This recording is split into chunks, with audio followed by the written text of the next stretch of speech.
Hello and welcome to How to Sell Online on our e-commerce best practices.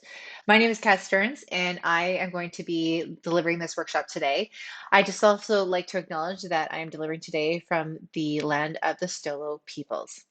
So during this workshop, we are going to dive into how you are going to be able to get the most out of your e-commerce platform. Whether you currently have an online store, you're wanting to optimize that, or if you are considering about creating an online store, we're going to talk about some of the best practices that you want to be considering to ensure that you are going to be having the most effective online store possible. So today what we're going to cover is best practices for creating the best online shopping experience, promoting and advertising your online store, and then we're going to dive into 7 ways to help you drive more traffic. So let's get started. First, what I would just like to acknowledge is that there's a lot of misconceptions when it comes to building an online e-commerce platform, that you only can do this on certain platforms. And that used to be the case. However, now the internet has come so far that pretty much almost any website that you have has the capabilities for you to have a form of e-commerce. It's just going to depend on how robust and how customized you're looking to have that created. The most common shop that we tend to know for e-commerce is called Shopify. So this is really built with the e-commerce consumer in mind. They really specialize in ensuring that they have everything dialed in, that they're really trying to optimize their platforms as best as possible, and it's fully customizable. One of the disadvantages, however, with Shopify is that it's not the best for SEO. So if you're really focused on search engine optimization, it may not be your best platform. WordPress is probably the most well-known platform when it comes to website builders, and they also have an e-commerce built-in platform best known as WooCommerce. And then I've listed a couple of the other most commonly known website platforms to help you to build an online store. So BigCommerce, Wix, Weebly, Squarespace, and Magneto. These are all common platforms, but there's a lot of other ones that are out there as well. So when it comes to determining the best platform that you're looking for, it really comes down to cost, what type of customization you're wanting, and what you really want the user experience to be like, and just understanding just how you're wanting your website to perform. But these are some really great places to start to help you to get to build your e-commerce website. One of the questions I always get asked is, do I really need a website? And yes, especially when it comes to e-commerce, your website is the best salesperson. It is available 24/7 and it never asks for a raise. So when your website is done properly, this can be a really great tool that if you happen to be brick and mortar and you're only open from maybe 9 to 4 or 9 to 5, your e-commerce platform can allow guests and customers to still purchase online after you're closed, or they can browse and kind of get an idea of what your products or services are before coming and contacting you when you are open again. So really trying to understand how your website can really be a valuable tool and really that best salesperson for you.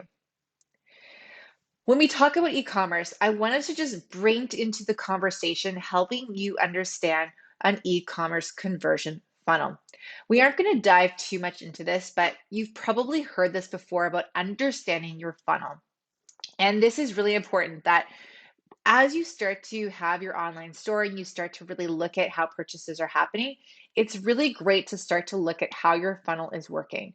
So, some of the key steps that come into play for e commerce is understanding what are the total visitors that are visiting your website, meaning what pages, no matter what pages they're coming to, how many total visitors do you have? And then from there, starting to understand of those total visitors, how many are going into specific shopping areas? And then how many of those are placing your item into a cart? And then from there, how many are actually completing a purchase? It's very, very rare that 100% of the visitors that come to your website will also be the same amount of people that are going to be purchasing an item. There's just natural drop off that tends to always happen. And so the more that you can understand where people drop off or where they no longer proceed down that funnel allows you to fine tune and enhance your website and the user experience to hopefully get more people purchasing your items. So, regardless of the website that you have, there's a lot of tools out there that can help you to get to know what your funnel is. And if you're starting to see some red flags, or maybe you have a huge amount of people that are putting items into your cart, but you're having zero people purchase, those are good indications that there's maybe something not working perfectly on your website, and you might want to look into that. But looking at this type of a funnel system can be really good. And like I said, most websites have this built in, or you can use a tool like Google Analytics to look at your funnel system and help you to get to understand more.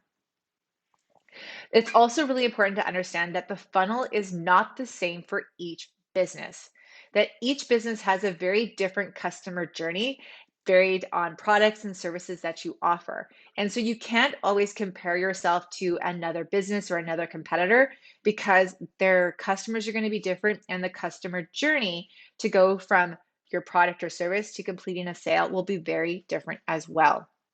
So let's take a look at some of examples. So here's two local mission businesses as an example. On the left-hand side, we have Artisan Log Homes that build custom log homes. And on the right-hand side, we have a company called That's a Good Cookie that builds very customized and gourmet cookies and snacks. Now, the customer journey for both of these businesses are very different, yet they both have a form of an e-commerce. So for Artisan Log Homes, the customer journey is 2 to 3 years. That somebody that just stumbles across their website is unlikely going to want to purchase and build a log home on the first time they visit the website. In their case, they're probably going to want to browse a lot of pages, browse a lot of plans, maybe get some information. They may want to contact the business to get some more details, and it will be an ongoing process before they're actually ready to complete a sale. However, for That's a Good Cookie, it could be very different, where maybe it's getting close to the holidays or for a special event, and you're just in quick need of having somebody to make some cookies for you. You might do a quick Google search, come across their website, take a look at some of the photos and say, yep, that's perfectly what I'm looking for, and place an order. So you might see how on That's a Good Cookie, it can be a very short time frame of maybe only 10 to 15 minutes from somebody landing on the website to placing an order versus 1 to 3 years for Artisan. And so your business may fall in anywhere within that 1 to 3 year mark, and really being able to understand how much knowledge do my customers need in order to complete a sale or to contact us, and what can you be providing to them into your website. So let's start to dive into some of the key components for creating your online shopping experience. So what we're going to be really focused on here is really helping you to understand the purpose of your e-commerce website is to help you overcome the two most common struggles with your visitors. It's trust and credibility. And think of yourself as well. When you go to purchase up a website, you are always a little bit skeptical. You're always wondering, is this product exactly what it says that it is? Am I going to get the product, and is it going to be the same quality or lower quality? What happens if something goes wrong with the product? Can I return it? Is this company going to be credible? Can I trust them to properly save all of my personal information, or are they going to resell it? All of these questions are always going through our minds when we're looking to purchase with a company, especially for the first time. So our goal as the business is that we need to help to build that trust and credibility. So there's three main areas that we really want to build trust and credibility that we're going to dive into: the product page, the checkout, and then your overall marketing. So when we talk about the product page, it's really about optimizing this page here. This is going to be basically the start of people saying, yes, I'm wanting to purchase this product. So there's a couple of things that you're wanting to do. One, you want to make sure the product details are clear and they highlight all the important details that the customers need to know in a quick glance. So think about all of the key questions that you might get when people are purchasing these products in store or in person. These are the same types of things and more that you probably want to be posting online. A great way to outline some of your content is to add some bullet points. I always like it when there's maybe a short paragraph and then some quick bullet points that highlight some of the key things that I may need to know about a product, so that it's quick and easy for me to scan and to know that information. You also want to make sure that your product pages Highlight your call to action. In most cases, your call to action is going to be add to cart. You want to make it impossible to miss. So, adding bold or contrasting colors or having it stand out, different things so that people are not going to miss that add to cart button. It's also nice if it's located closer to the top of the page, or if you've got a lot of copy, maybe it's at the top and at the bottom of the page, but you want to make it really simple for people to find it and not miss it. One great thing that can also be helpful is that if you find that you have certain pages on your website or certain products that are maybe higher priced or that tend to have a little bit slower sales, different platforms can offer you to have maybe a live chat where you've got a bot or you have an actual online chat service that can help to trigger conversation to help have conversations with customers on these pages to help reduce the fears in hopes that they might purchase those products as well. So, really thinking about that product page, that this is your opportunity to say that this is exactly what you're getting to help build that trust and credibility with your guest. So, a quick glance at what a nice checkout page might look at for a product is like this. So, this is an example of K Pure. So this is a very long copy page. I wasn't able to get the whole page in here. So you'll notice at the very top is the header and the description of the product, and the price is right at the top. It's probably one of the key things that people are looking for. So the price is displayed right there. Then you can select your products, and then the add to cart is located right underneath that. From there, you'll notice that there's a description, and had I been able to get more of the page in, you would also see that underneath this description are bullet points that have some key facts and information about the product. So this is a really nice laid out page where quickly and easily I'm able to see the price, I'm able to add to cart, and if I want more information, I can read through the description that is provided. Some great things to start to think about by adding onto your product pages is what we call social proof. So it can mean one thing when you talk about how great your product is, it means everything else when other people talk about it. So, some great examples of this can be showcasing reviews and testimonials. This is great that if you've already got the feature built in where people are automatically coming back to that page and leaving their comments, because that can really help give people a really good sense of what it's like from hearing from real people when they've bought or purchased that product. Also, displaying professional badges and awards. If your company or your product has won awards, or if you have any badges like maybe 100% local or organic or sustainable, all of those types of things can be really helpful to help to build confidence in that. Other things that maybe are like highlighted in the media. So if you've been featured by any major media, that can be a good way. Or if you've worked with an influencer that is really recognizable, you may want to feature that as well too. Guarantees and returns can also be a really great opportunity to just build that confidence.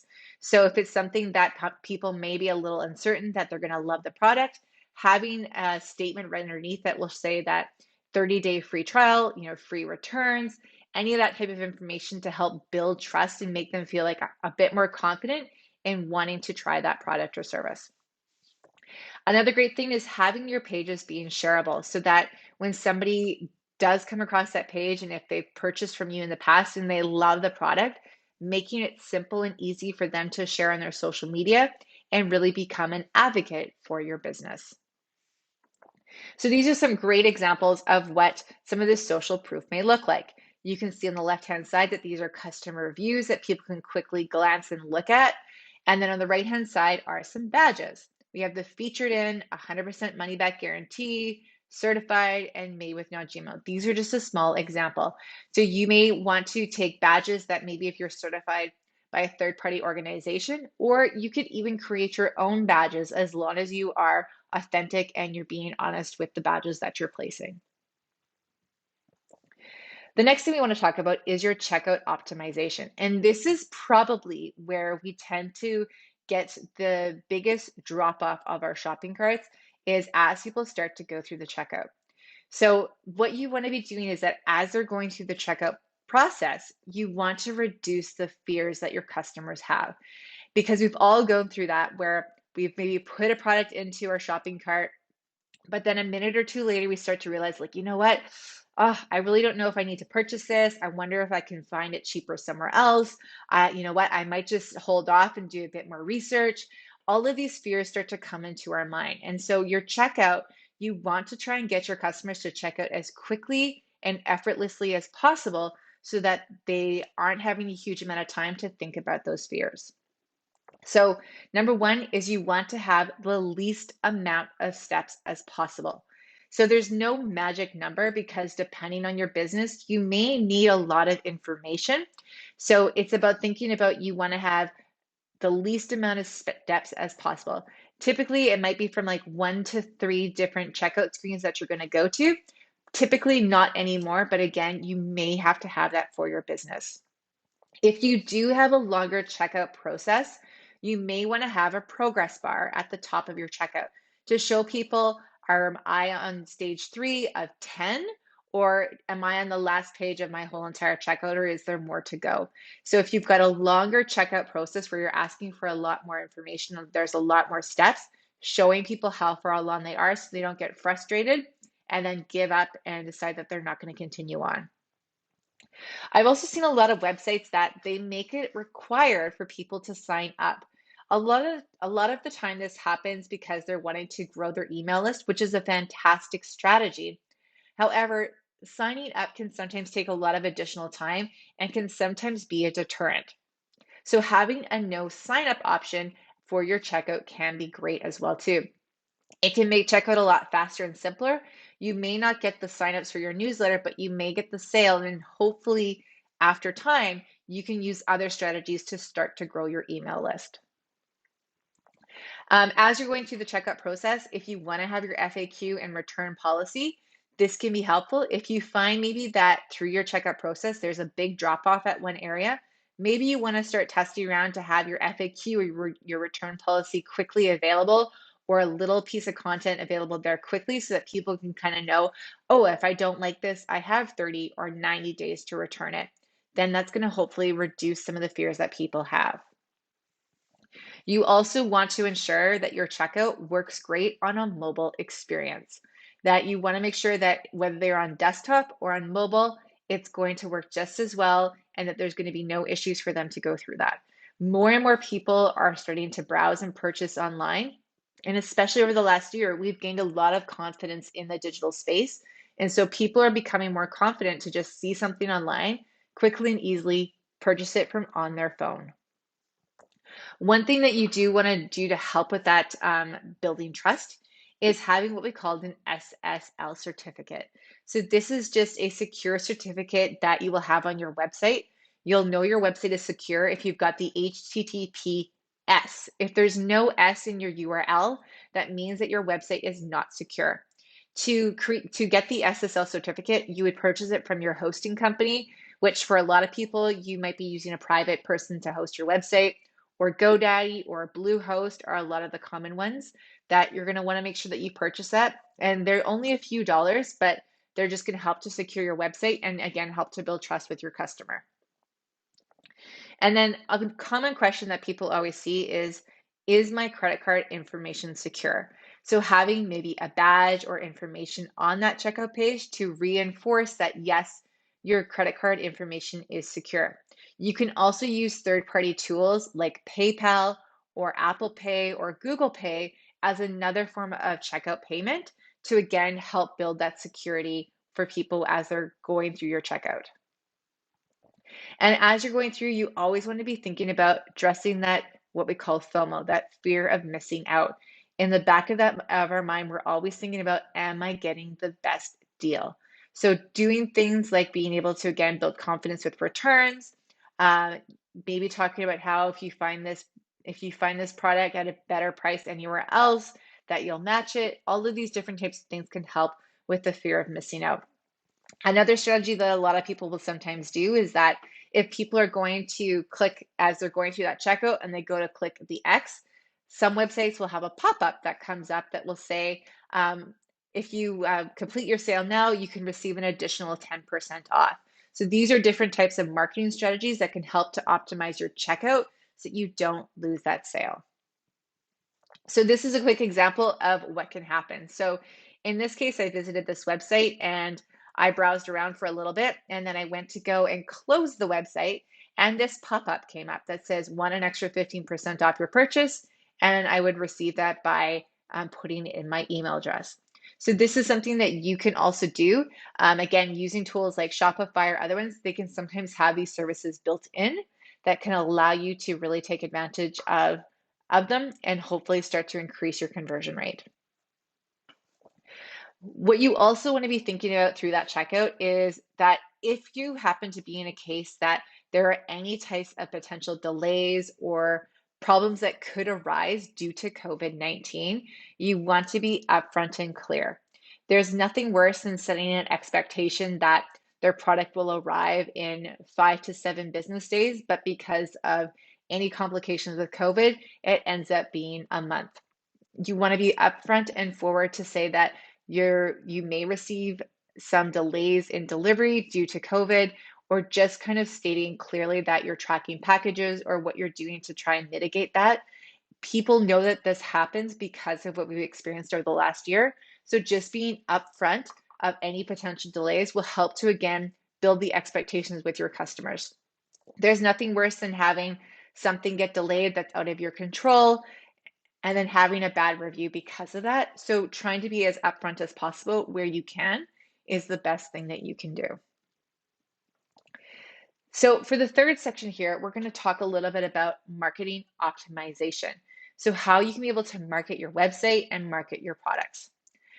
This is your opportunity to maximize your marketing efforts so that if someone does not purchase or will abandon your cart, then you can hopefully get them to return and to come back to make a purchase. So one of the things that you can be able to do is capturing information. Email, for a lot of people, tend to think that it's dead and that it's better to use social media. Social media is fantastic, but email is still one of the best marketing channels for online sales. That they can be a fantastic tool to drive people back to your dedicated pages, to offer special promotions, and to really help to drive those online sales. So a quick example of some things that you can be doing, this is called retargeting.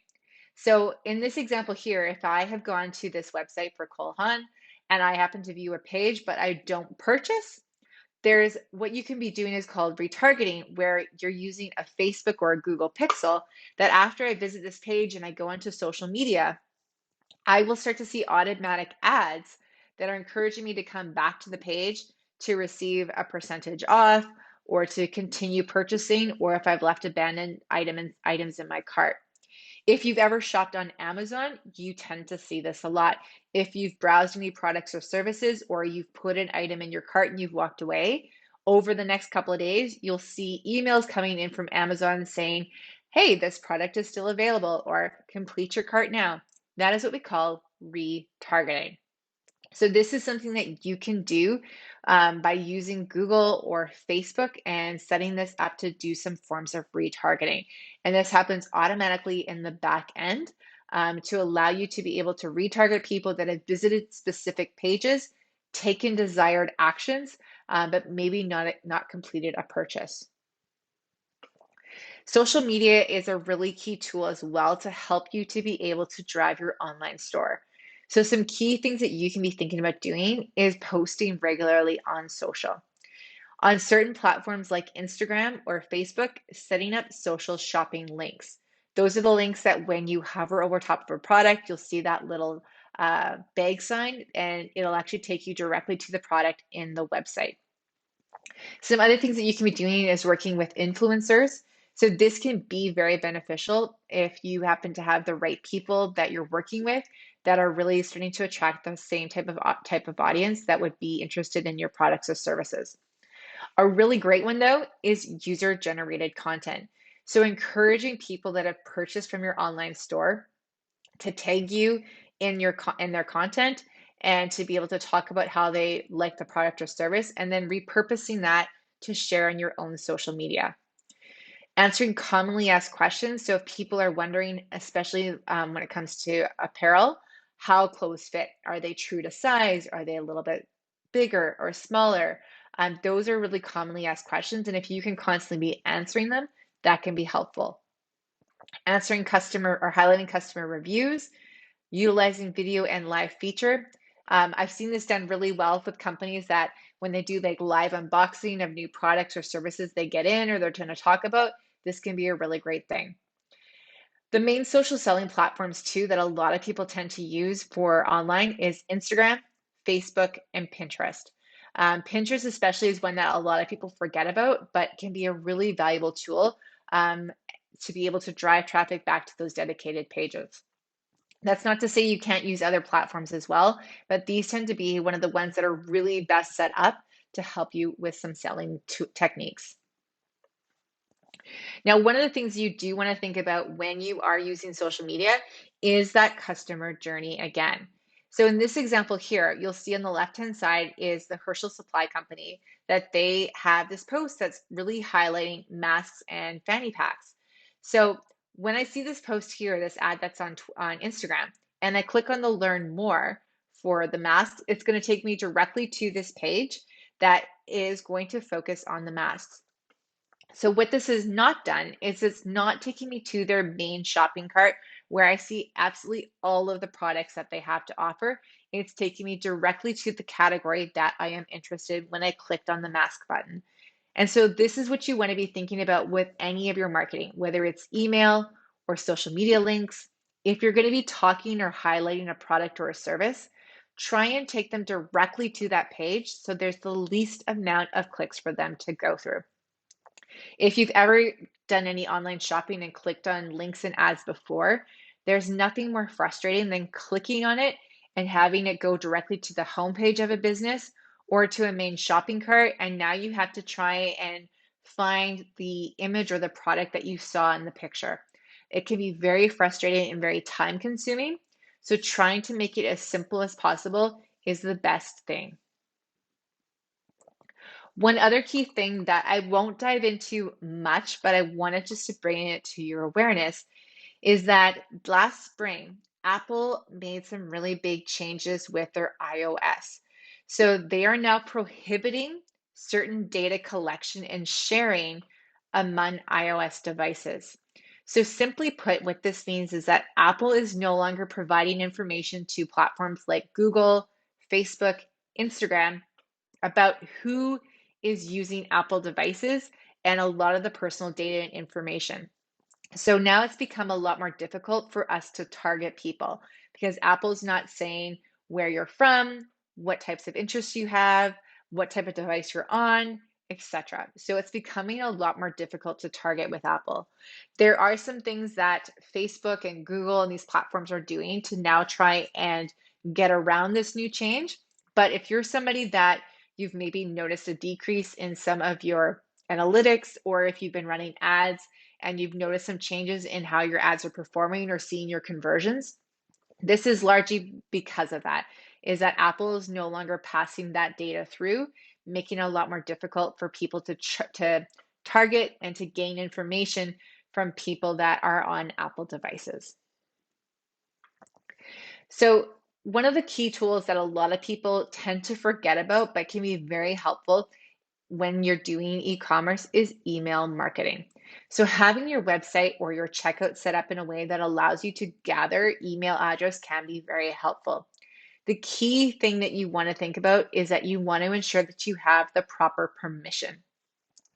Canada has a legislation called the Canadian Anti-Spam Legislation that requires you, in order to have an email list, you must ask for explicit consent to email people.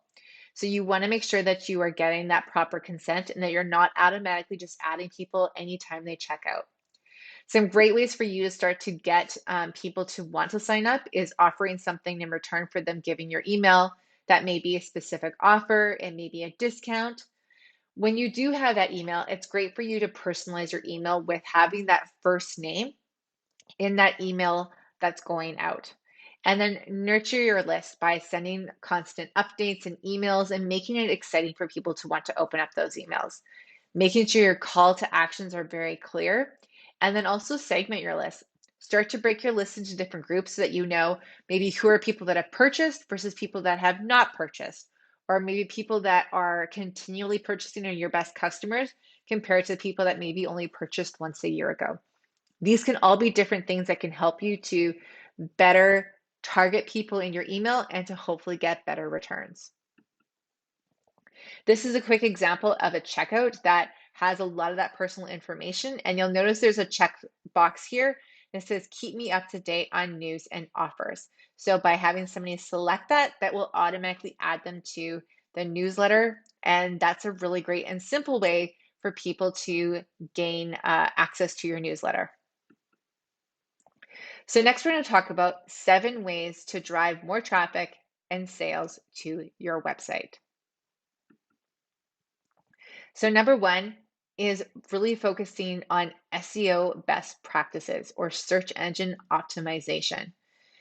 So again, depending on your website, this may be easier or more difficult for you, but these are key things to think about. SEO is not a quick fix. It's something that's going to take a lot of time for you to really hone in on and to really optimize. But the best time to start is now. So really understanding what your important keywords are. What are people searching for online? What are people looking for? Really designing your website with your shoppers in mind. One thing that SEO looks for is how much time people are spending on pages and how many pages they're viewing on your website. So making it so that it's really simple for your users to go from one page to the next can be very helpful. Avoid complicated URLs like underscore blank, 12345. Really try to customize your URLs so that they're going to be really intuitive and really simple for Google and for people to read. Using alt text in your images is also a really big one, and it's one that not a lot of people do. What alt text is that when you upload an image to your website, you'll see where there's a section there that's called caption, and there'll also be another one called alt text.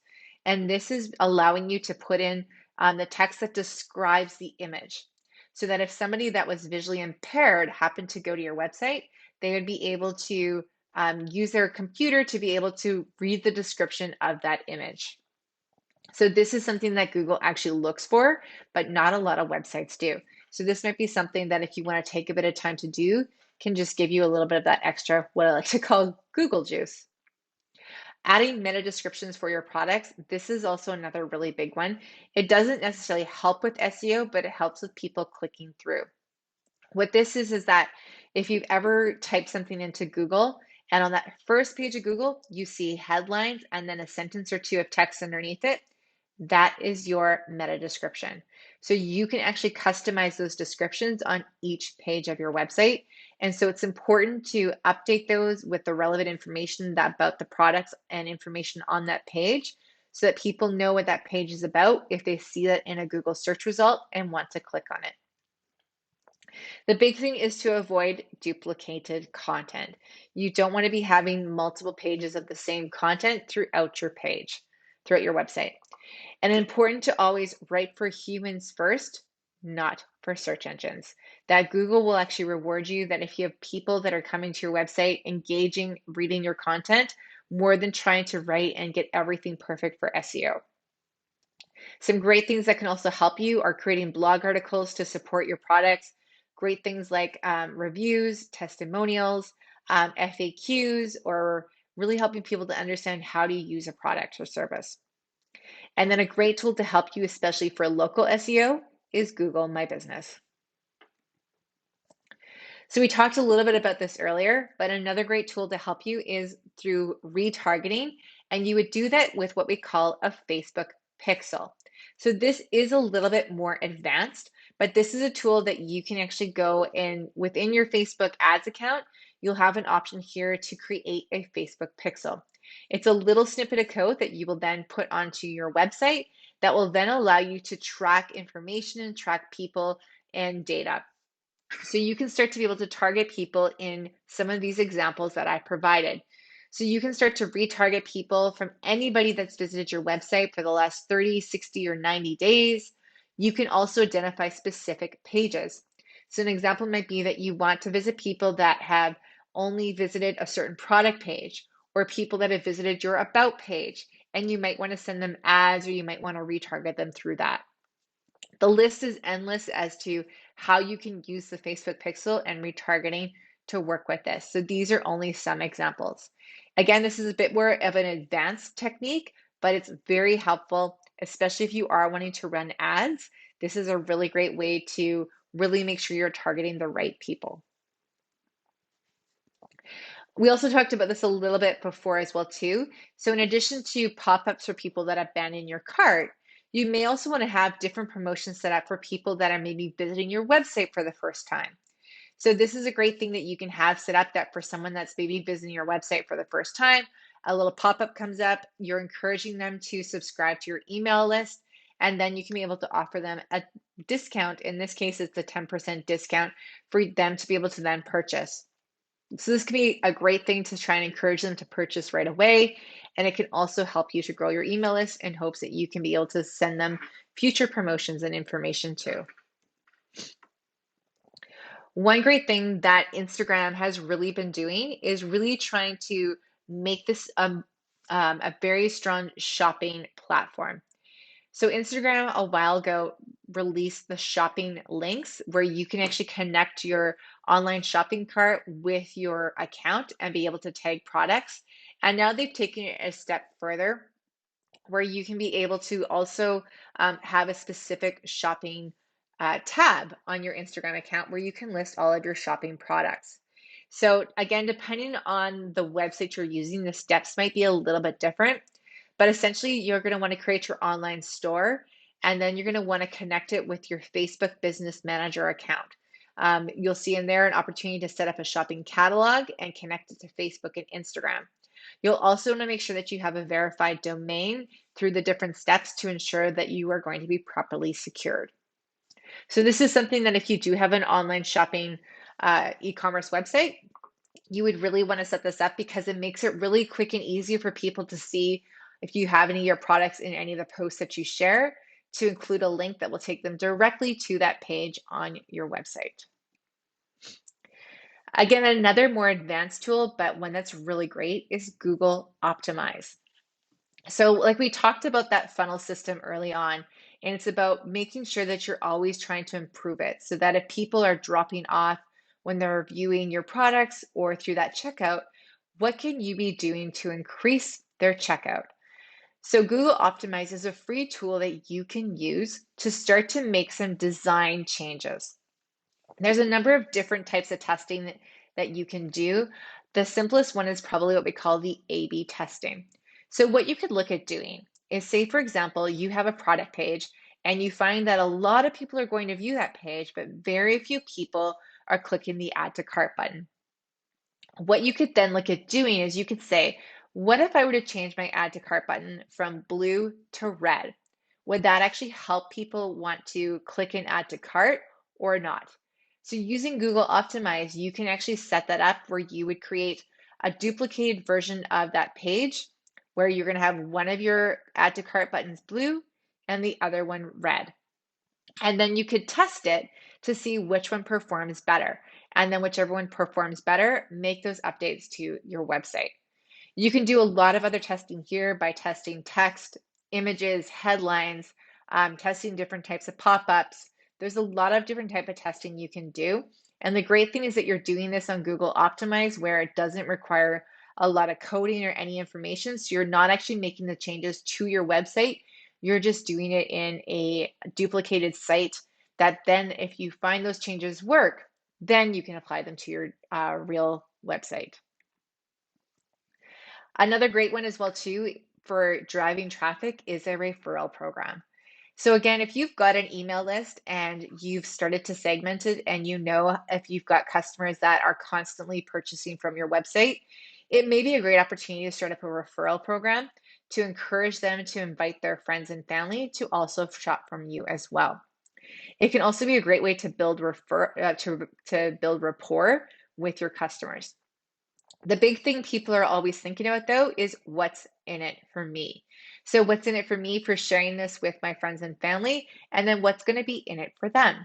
So maybe you're going to offer a small discount to the person giving the referral as well as a discount to their friends and family. But really starting to think about what it is that you're going to be offering for them for asking for the referral and what you're going to be giving to the people that they're referring that business to.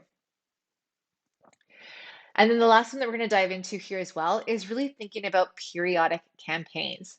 So campaigns can be a really great way to kind of get a big jump in sales. So some ways that you can look at doing this are very simply contests, sweepstakes, or giveaways. They can always be a really fun way to get a really great influx of people, to get people excited about maybe a new product or a change in season. Some fun things as well can be flash sales. So having a great promotion that's maybe a 1 day only, a free with purchase, having buy one, get one. So it might be that buy one, get one free or buy one, get one 50% off. All of these types of things can be great. Exclusive offers or early access. So especially for people that maybe follow you on social media or just on your email list, doing any type of special promotion makes them feel special and it has that kind of fear of missing out. And so they might want to take advantage of it before everybody else gets to it. Some other great things are bundling all of your best sellers, limited time coupons or discounts, running influencer or affiliate campaigns, and again, like we talked about, user generated content. So let's recap everything that we've covered in this workshop. First thing you want to do is you want to map out your purchase funnel.